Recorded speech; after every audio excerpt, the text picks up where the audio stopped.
Welcome to the Twitter retention mini course. I should say welcome back.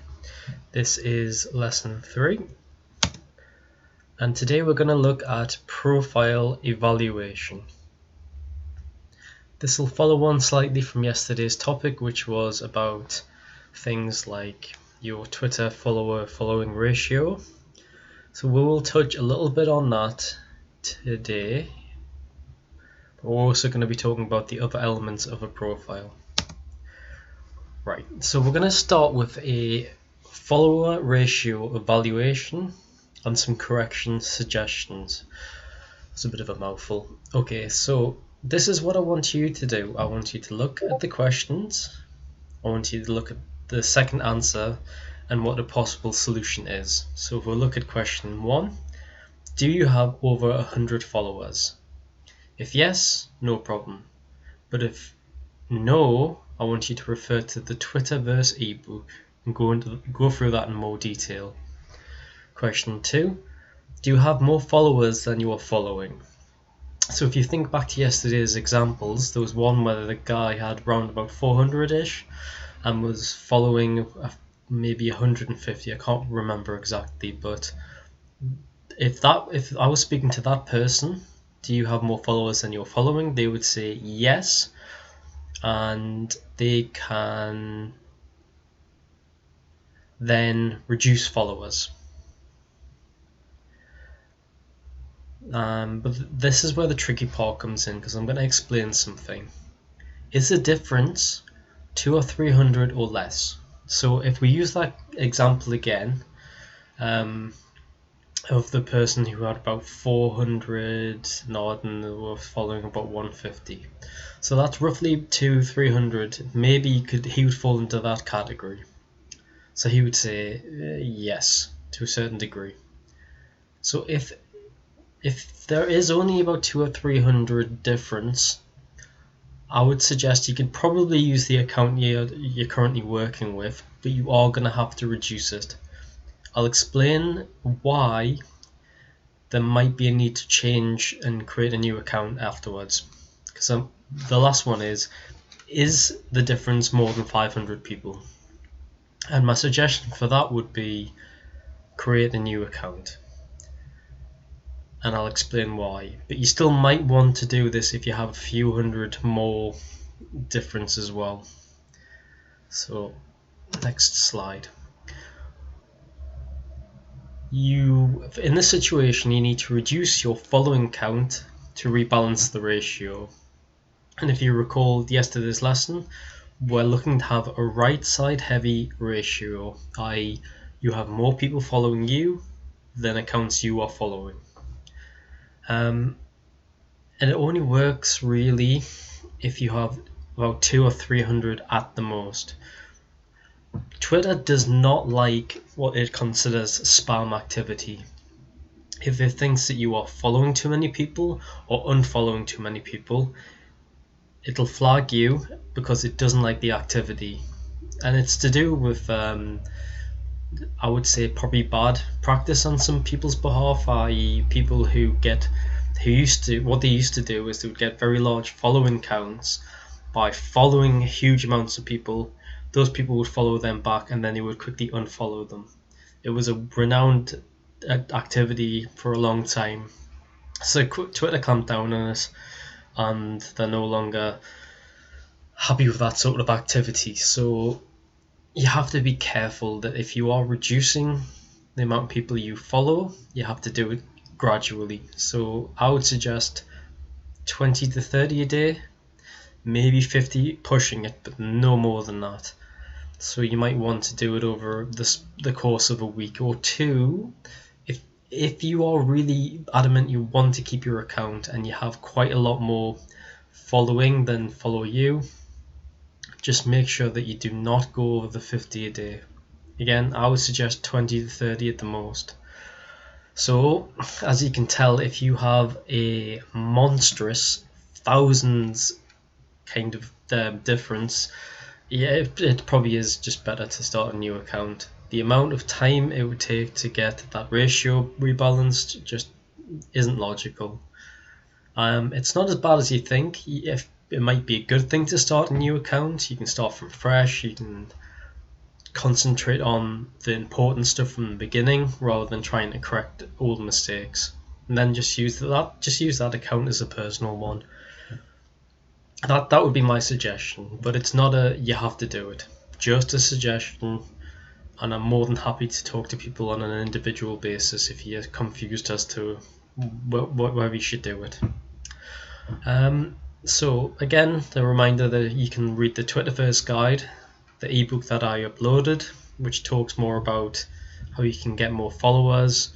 And the idea is that you can also go beyond 100 and continue in a sustainable way, which means concentrate on content, grow organically, but there is some stuff about engagement groups in there as well.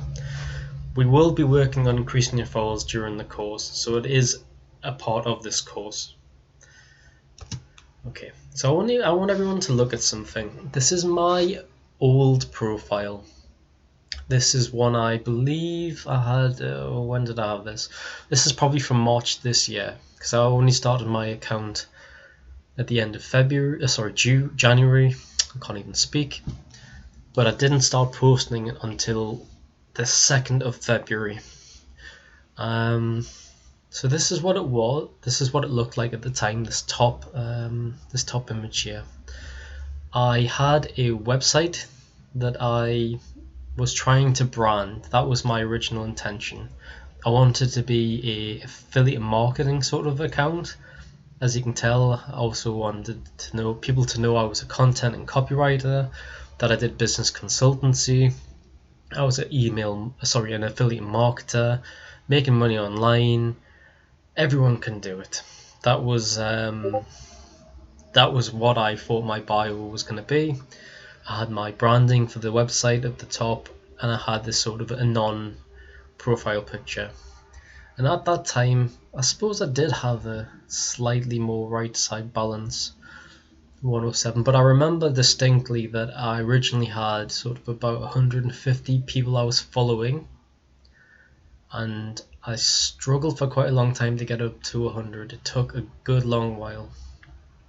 Underneath, you'll see a comment from Art of Purpose. Now, he runs the masterclass. He also does Create 24/7. And this was his feedback on my account when I published it. So he said, the banner just repeats what you've already said. I think that you're just referring to the text that I had here. I can't really read it. He also basically said, your account just feels like another affiliate marketing Twitter account. Basically, he means it was just generic. How are you going to show us how to make money? Do you have any social proof behind that?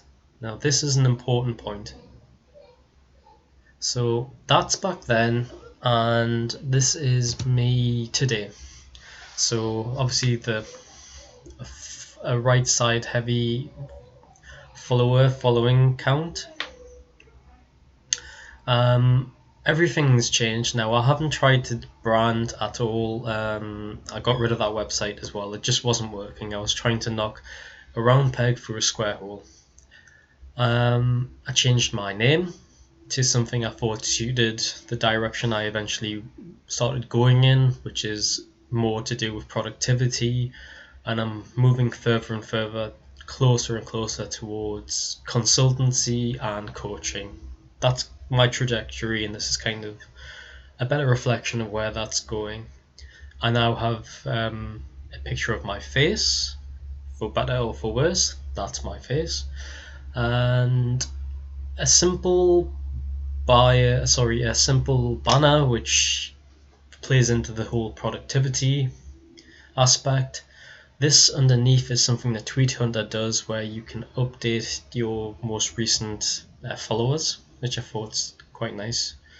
A link to the course that you are on now, just there.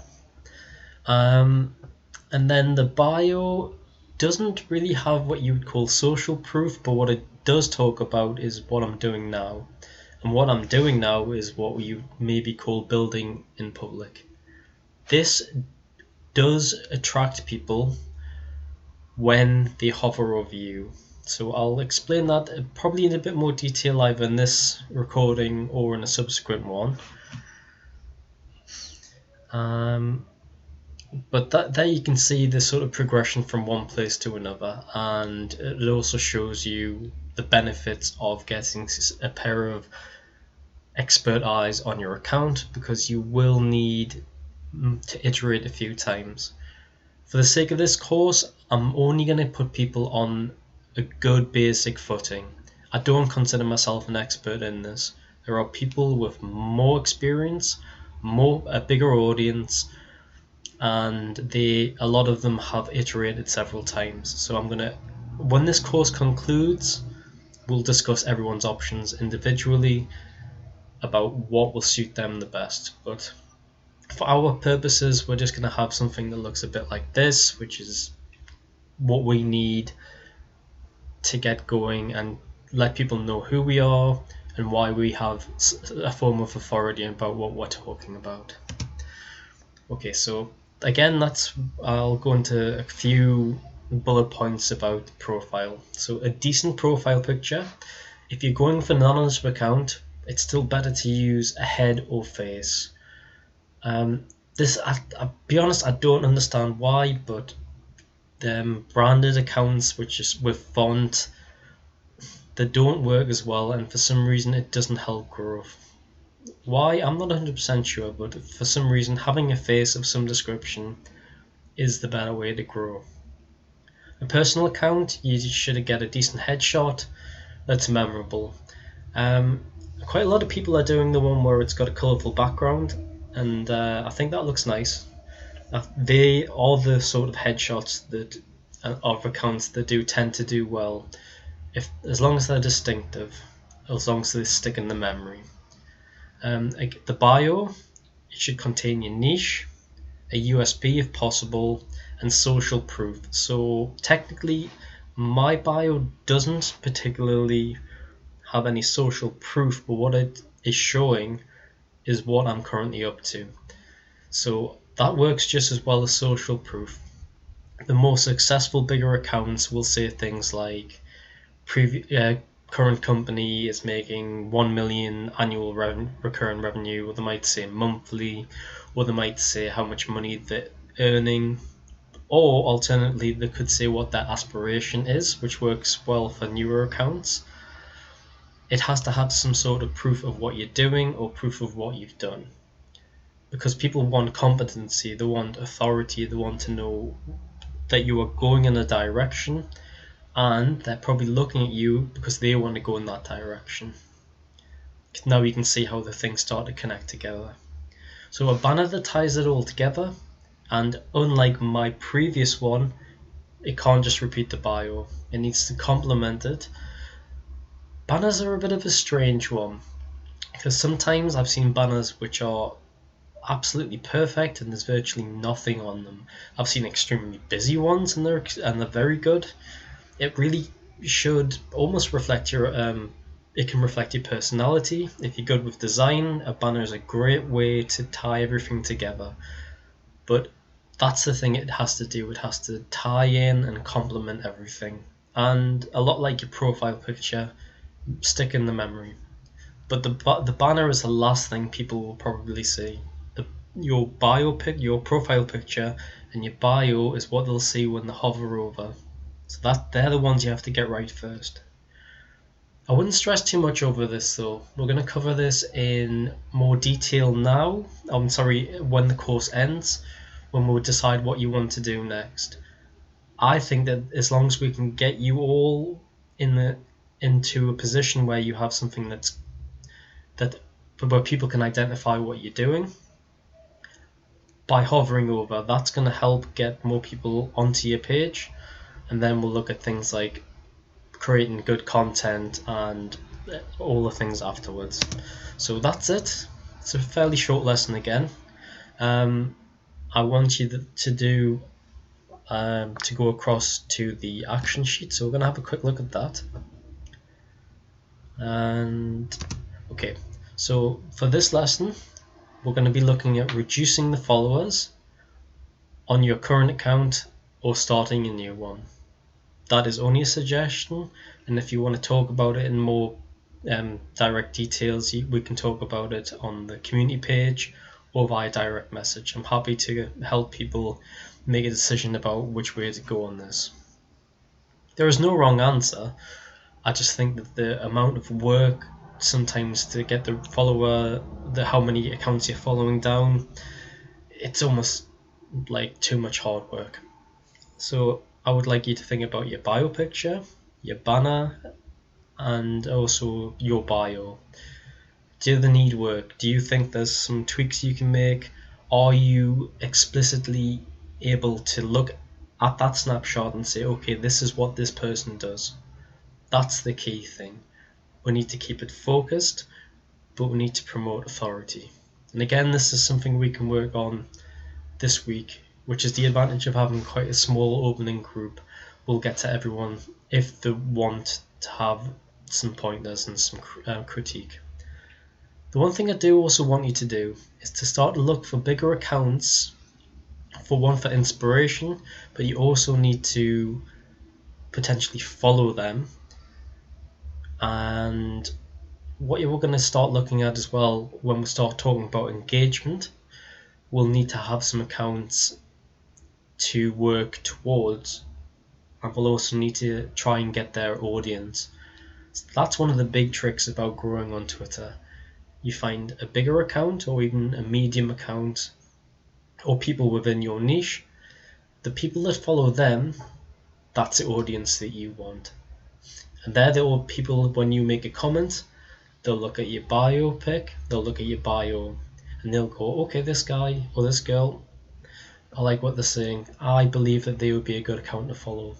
And rather than doing anything else, they will follow you from that hover. Or they'll go to your profile, have a look for your content, then make the decision. So that's a brief overview of how you can evaluate a profile and some suggestions of how we can make some changes.